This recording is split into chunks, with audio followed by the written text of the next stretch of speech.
السلام عليكم. اليوم غادي نحضروا مع بعض مريقه ديال الشيفلور باللحم الغنمي، ولكن بطريقه واعره. غادي تشوفوا معايا كيفاش تجيكم المريقه ذهبيه خاطره ومعلكه بلا ما تستعملوا لا مطيشه ولا تحميره. غادي نتقاسم معكم اسرار احترافيه باش الشيفلور يبقى شاد راسو وما يطلقش ديك الريحه القويه ديالو.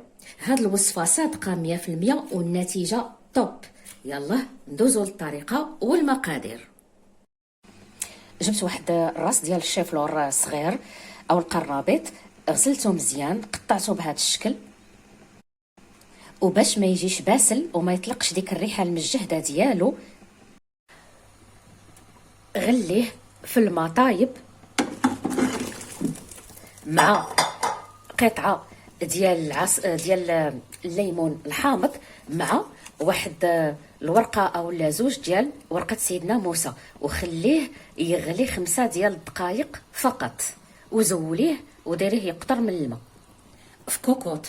ووضعي 3 ديال المعالق كبار ديال زيت الزيتون مع 2 معالق كبار ديال الزيت العاديه.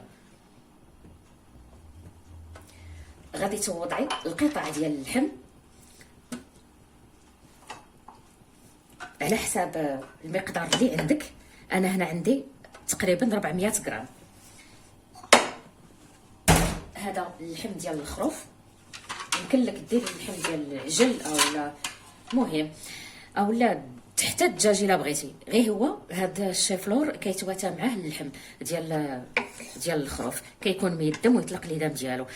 الو غادي تخلي هاد القطع ديال اللحم يتقلاو من 2 جهات حتى يتحمر من 2 جهات. في الاول خليه يتحمر غير بالزيت فقط، ما غادي تزيدي عليه حتى اضافه. كيتحمر من هاد الجهه قلبيه للجهه الاخرى.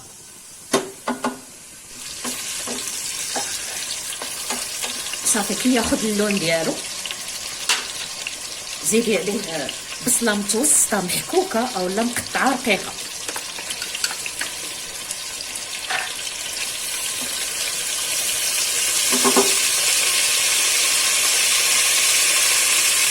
وزيدي 3 ديال الفصوص ديال الثومه محكوكين. صافي وخليها تتقلى حتى تدبال ويولي اللون ديالها ذهبي. هذه المرحله هي اللي كتعطي الختوريه ديال المرقه.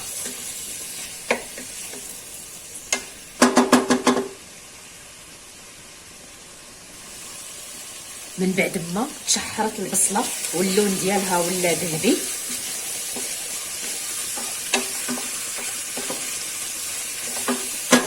غادي نزيدو عليها معلقه صغيره ممسوحه ديال الملحه،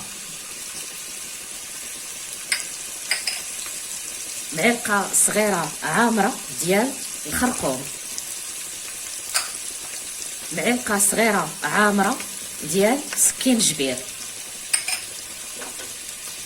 نص معلقه صغيره ما عامراش غير مملوءه ديال الابزار،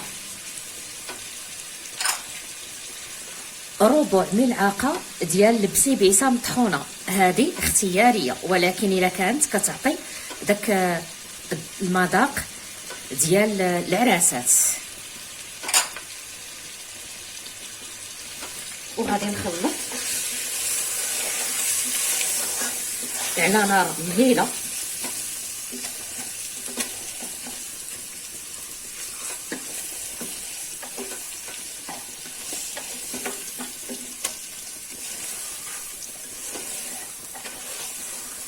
وغادي نزيد دركي الزعفران شعره، واحد شويه ديال الزعفران شعره. هذا الا كان متوفر، الا ما كانش متوفر غادي ديروا الضامه ديال البنه ديال الزعفران. غادي تحكوه ما بين يديكم مزيان، زائد واحد شويه ديال اللي مصير اللب ديالو، معستو مزيان، زولت له ديك القشره الرقيقه اللي كتكون هنايا. والقشره احتفظت بها باش للتزيين.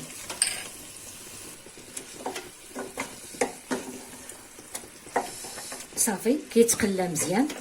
هانتي شوفي كي ولات من قليتو ولات المرقه مدغمره، جات واعره، والريحه نتاع الزعفران الحور وهذا روعه روعه. من بعد زيدي قياس معلقه كبيره ما بين المعدنوس والقزبر مقطعين، غير معلقه.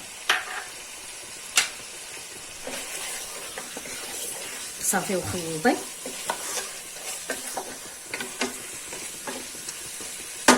من بعد غادي تزيدي الماء غليان، القياس اللي يغطي اللحم حتى للفوق. كي يتغطى اللحم نتوقفوا.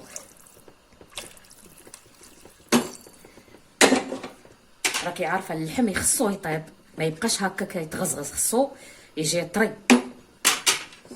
صافي هاني غطيت اللحم بالماء.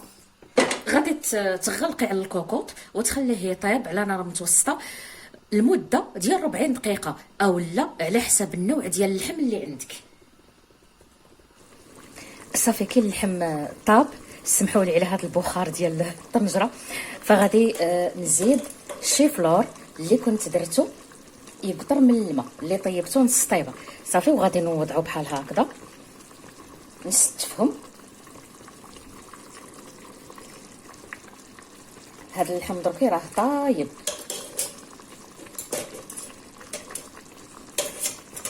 شفتوا اللون ديال المرقه كي داير، الريحه يا سلام، وذقتها واعره، الملح هو هذاك. صافي وغادي نبقى نحطهم ومره مره بالمعلقه، غادي نبقى نهز بالمعلقه وندير المرق فوق الشيفلور بحال هكذا. صافي غادي نخليه يطيب مده 15 دقيقه بلا ما ندير الصفاره. هانتوما كامل داك الشيفلور درت فيه المرق بالمعلقه، والشيفلور ما طلقش الريحه نهائيا. صدقوني الا درتو سلقتوه بورقه سيدنا موسى مع الليم راه ما يطلقش الريحه، او لا الا درتو واحد الطرف ديال الخبز حتى هو مع ورقه سيدنا موسى. صافي خليوه واحد 10 ديال الدقائق او لا 15 دقيقه كما قلت لكم. وديك صافي الشيفلور مع اللحم ها هو وجد. حطيته في طبق التقديم، حطيته سخون وها هو برد. لحقاش راه عندنا واحد البرد ما نقول لكمش، واحد البرد خطير. صافي من بعد غادي نرش شويه ديال المعدنوس،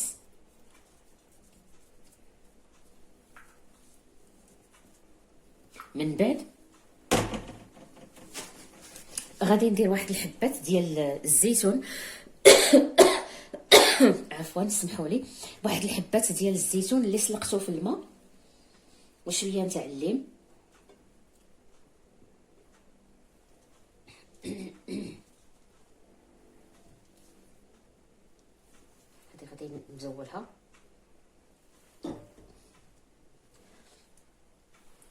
ومن بعد غادي نزين بواحد الشرائح اللي خليتهم قبيله ديال المصير، غادي نزين في الوسط هنايا.